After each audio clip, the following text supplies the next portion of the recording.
Hello mga kabasketball! Habang papalapit na ang Golden State Warriors sa isang bagong season ng basketball, hangarin nila ang pagbabalik sa playoff sa likod ni Stephen Curry at Draymond Green.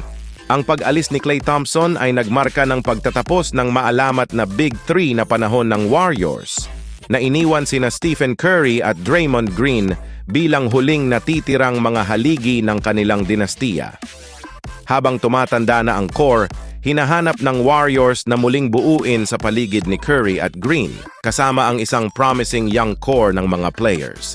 Asa ang Warriors para sa isang bounce-back season at makabalik sa playoffs. Narito ang isang breakdown ng kanilang inaasahang panimulang lineup at mga pangunahing reserba para sa 2024-2025 season. Sa point guard starter ay walang iba kundi si Stephen Curry. Ang reserve para sa point guard position na papalit kay Curry ay si DeAnthony Melton, Reese Beekman at Pat Spencer. Si Stephen Curry ay patuloy na isa sa mga nangungunang point guard ng liga na hindi nagpapakita ng mga palatandaan ng pagbagal. Noong nakaraang season, nag-average si Curry ng 26.4 points, 4.5 rebounds at 5.1 assists kada laro, habang nag-shoot ng 45.4% mula sa field at 40.8% mula sa 3-point range. Sa kabila ng mga paghihirap ng team, si Curry ay nananatiling puso at kaluluwa ng Warriors at muli siyang aatasan na magdala ng mabigat na kargada sa opensa. Sa shooting guard ay si Brandon Podziemski. Ang reserves ay sila Gary Payton II, Moses Moody at Blake Hinson. Pagkatapos ng kahangahangang rookie season, mukhang nakatakdang magsimula si Brandon Podziemski sa shooting guard kasama si Curry. Nag-average si Podziemski ng 9.2 points, 5.8 rebounds at 3.7 assists kada laro, habang nag-shoot ng 45.4% mula sa field at 38.5% mula sa kabila ng arc. Nagpakita siya ng mahusay bilang isang playmaker at floor spacer. At habang mayroon siyang malalaking obligasyon na dapat punan bilang kapalit ni Klay Thompson, ang mataas na basketball IQ at versatility ni Podziemski ay ginagawa siyang isang mahalagang player para sa Warriors. Sa small forward ay si Andrew Wiggins. Ang reserves ay sila Buddy Hield, Lindy Waters at Kevin Knox. Si Andrew Wiggins ay papasok sa 2024-2025 season na naghahanap upang mabawi ang kanyang all-star form.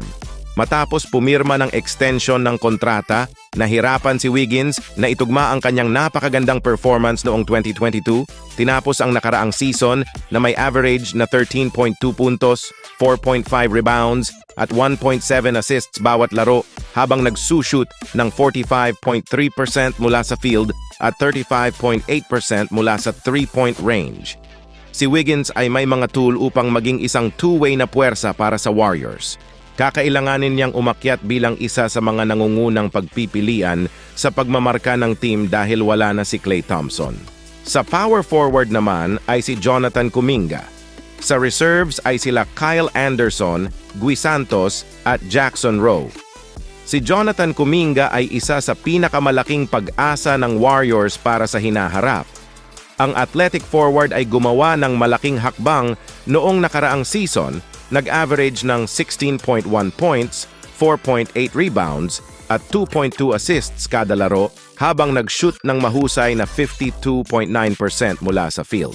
Si Kuminga ay nagpakita ng mga kislap ng bituin at ang Warriors ay aasa sa kanya upang gampanan ng isang mas malaking papel bilang isang versatile scorer at defender.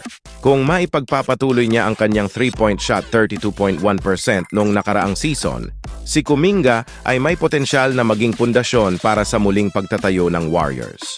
At ang center naman ay si Draymond Green. Sa reserves, sila Trayce Jackson-Davis, Kevon Looney at Quinten Post.